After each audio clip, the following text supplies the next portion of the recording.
Evening News with Frank Reynolds. Evening. Once again, the Soviet Union, demonstrating a colossal contempt for the opinion of mankind, has resorted to brute force to keep a satellite nation under control.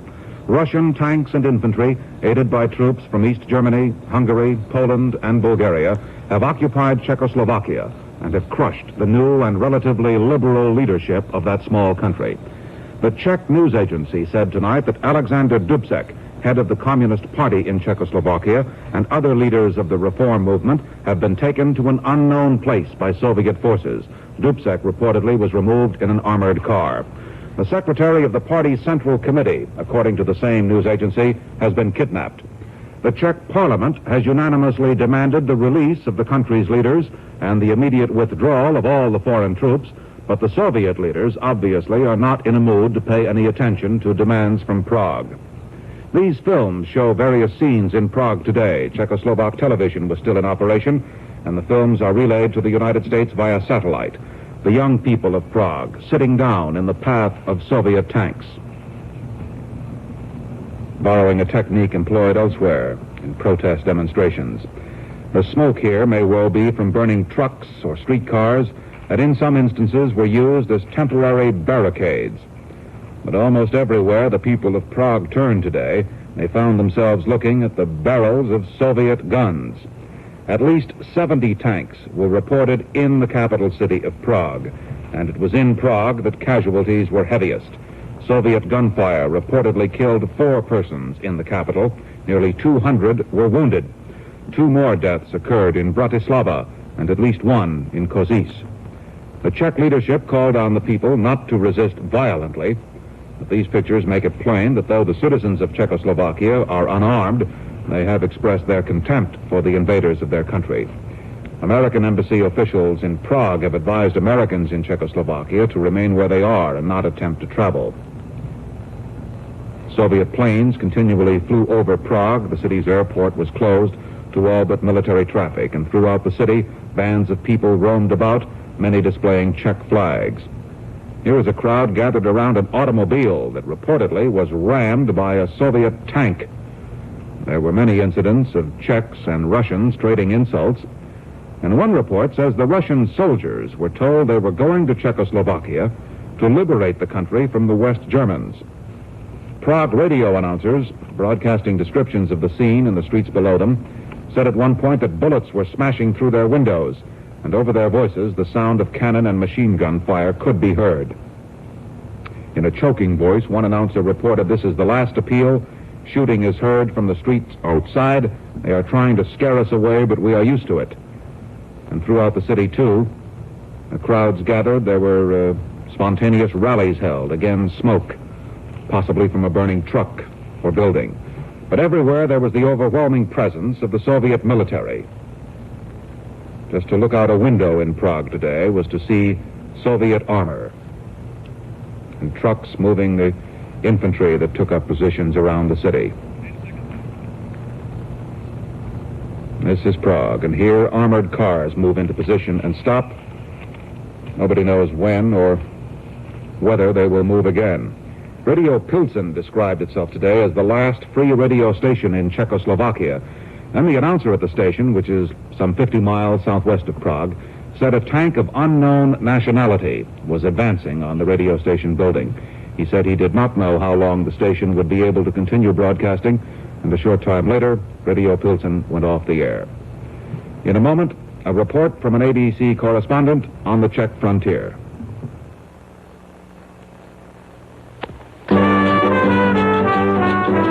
Marine deck stain. Vape, coffee, sweat, tomato sauce. Guess which stain Ajax 2 won't get out. Ajax 2, the detergent so strong you can use half the bleach you usually use. Now, which stain? If you guessed the marine deck stain, you were right. Ajax 2 won't get that out. But we're working on it.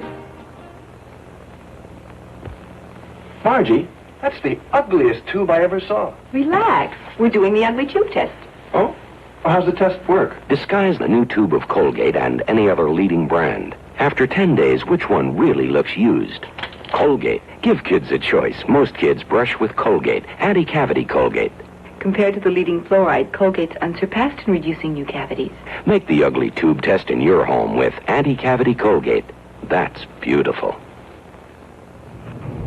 West German police now say that watchtowers along the German-Czech frontier are being manned by soldiers wearing different uniforms, apparently Czech and Polish and Russian. And machine guns are pointed to the east, away from West German territory, toward Czechoslovakia. Travelers near a West German border checkpoint report seeing Russian and Polish troops, tanks, and anti-aircraft guns. ABC's Russell Jones, who was in Vienna when the invasion began, hurried to the Czech border across from Bratislava. Ironically, it was in Bratislava that the Russian and Czech leaders appeared to iron out their ideological differences in the conference that ended just 19 days ago. Here is Russ Jones' report via satellite. That seemed to be lifting from Eastern Europe has crashed down again, crushing the budding democracy in Czechoslovakia. Here at Heinberg, across the Danube from Bratislava, only foreigners are crossing over into Austria. The Czechs and the Slovaks are held captive by the Soviets who have attacked their country. On this side, crowds of Austrians wait for word of what is happening. A Swedish tourist gives his account of events in the Slovak capital. Did you see Soviet troops there? Yes, I see a lot of troops there. Soviet, not Hungarian. No, only Soviet troops. Did you see any resistance on the part of the Czech and Slovak people? And, well, I just heard some shootings. The Czechs were shooting at the Soviets? Only one I saw. He was staying in a window or on the roof, I don't know. But he killed one of the Russians. One of the Russians was killed? I guess he was killed, I don't know. What did the other Russians do? Oh, they started shooting machine guns. Are there any other demonstrations there in Bratislava? Yes, there's a lot of demonstrations, even now. What form? What are they doing? Oh, they are saying, go home, rats, and they say, Dubček. I don't know what they say. Bratislava television broadcast what it said were thousands of messages and telegrams from workers' groups, all proclaiming loyalty to the regime of Alexander Dubček. And it said, too, that Czech writers, journalists, and artists were ordering a 2-minute general work stoppage starting at noon today to demonstrate their loyalty to the government and, in the words of Bratislava radio, to show the world our people's faith and confidence in the Dubček regime. Ostrava radio quoted Czech military commanders as being 100% loyal to Dubček and awaiting any orders from him to take action. He is not, of course, in a position to give any orders now because he's been taken away to an undisclosed place by the Soviet authorities.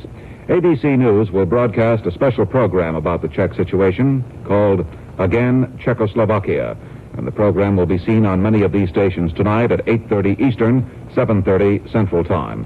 In a moment, the White House reaction to the Czech crisis.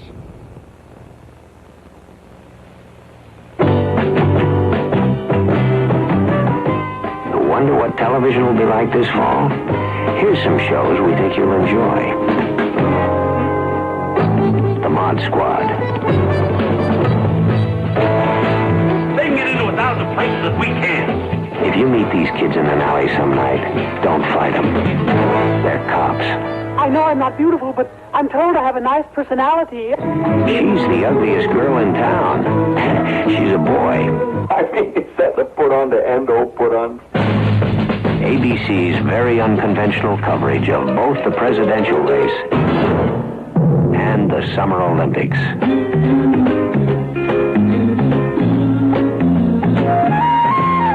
That's just part of a great new schedule recommended this fall on ABC.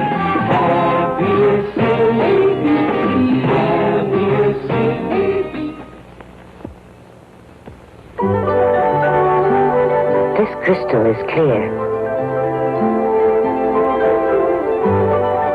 Clear Floorworks is crystal clear on your floors. Clear goes on clear, dries clear, stays clear, and it never yellows. Lets all the natural beauty of your floors show through brilliantly.